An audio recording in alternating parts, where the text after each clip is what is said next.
Income statement is one of the company's core financial statements that shows their profit and loss over a period of time. Here's an income statement of Apple Incorporation. Let's take a look at the components of an income statement here.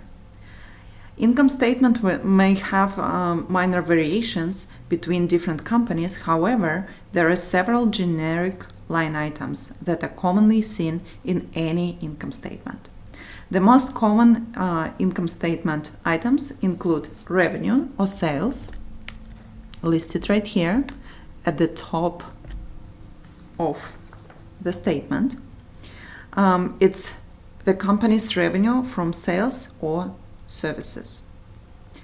Cost of sales, also called as COGS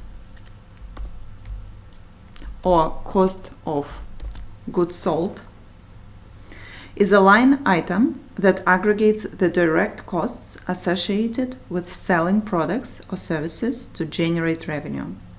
Direct costs can include labor, parts, materials, and an allocation of other expenses, such as depreciation.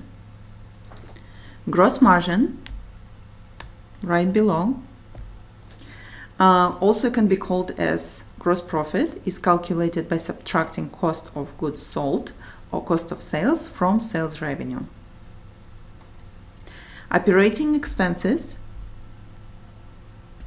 right here, usually include selling, general, and administrative expenses, right here, or SG&A.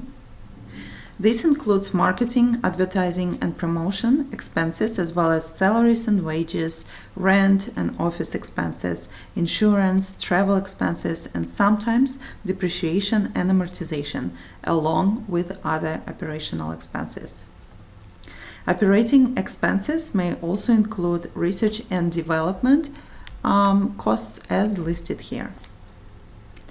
Operating income, or EBIT, which is earnings before income and taxes, very commonly used abbreviation in finance, represents what's earned from regular business operations. In other words, it's profit before any non-operating income and expenses happen. Other income expenses, listed right below, would include income expenses that are unique to the industry.